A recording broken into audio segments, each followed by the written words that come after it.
Subscribe કરો ગુજ્જુ પરિવાર ચેનલને અને પ્રેસ કરો આ બેલ આઇકનને, જેથી તમે જોઈ શકો આપણો વિડીયો સૌથી પહેલાં। શરદ ઋતુમાં આવતી પૂનમ એટલે શરદ પૂર્ણિમા તરીકે ઓળખાય છે। શાસ્ત્રમાં શરદ પૂર્ણિમાને ધવલરંગી ઉત્સવ કહેવાય છે। આ પૂર્ણિમાની મધ્યરાત્રિએ લક્ષ્મીજીનું પૂજન કરવાનો મહિમા છે। શરદ પૂર્ણિમાની રાત્રિએ ચંદ્ર 16 કળાએ ખીલેલો હોય છે। તેનું તેજ શીતળતા આપનારું હોય છે।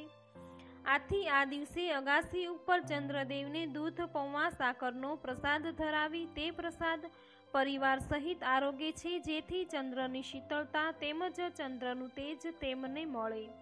આ રાત્રિએ વિધિ વિધાન સાથે પૂજા વિધિ કરવાથી લક્ષ્મીજીની કૃપા આપણી પર વરસે છે।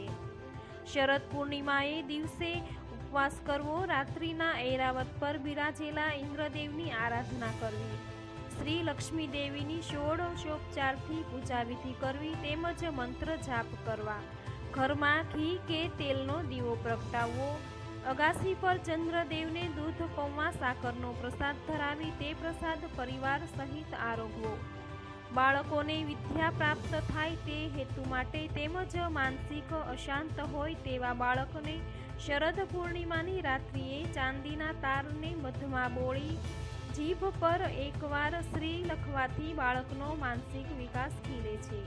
આ રાત્રિએ વરદાન આપનારી લક્ષ્મીજી પૃથ્વી પર વિહાર કરે છે અને જુએ છે કે કોણ મારી આરાધના કરે છે।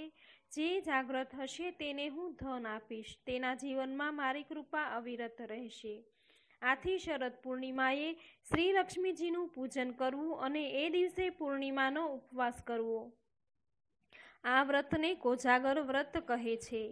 આ વ્રત કરનાર વ્યક્તિ દીર્ઘાયુષ્ય, આરોગ્ય, ઐશ્વર્ય અને પુત્ર પૌત્રનું સુખ ભોગવી અંતમાં સ્વર્ગની પ્રાપ્તિ કરે છે, મનુષ્યની ગરીબી વિદાય લે છે અને માનવ ધન પ્રાપ્ત કરી અનેક પ્રકારના સુખ ભોગવે છે। આ માહિતી તમને કેવી લાગી એ કોમેન્ટ બોક્સમાં જરૂર બતાવજો। આ વિડીયોને લાઈક કરજો, તમારા મિત્રોને શેર જરૂર કરજો અને આવી જ માહિતી મેળવવા આ ચેનલ હજુ સુધી સબસ્ક્રાઈબ નથી કરી તો જલ્દીથી સબસ્ક્રાઈબ કરી દો અને ચંદ્રની શીતળતા તમારા પર વરસે એ કામના સાથે ફરી મળીએ। જય માતાજી।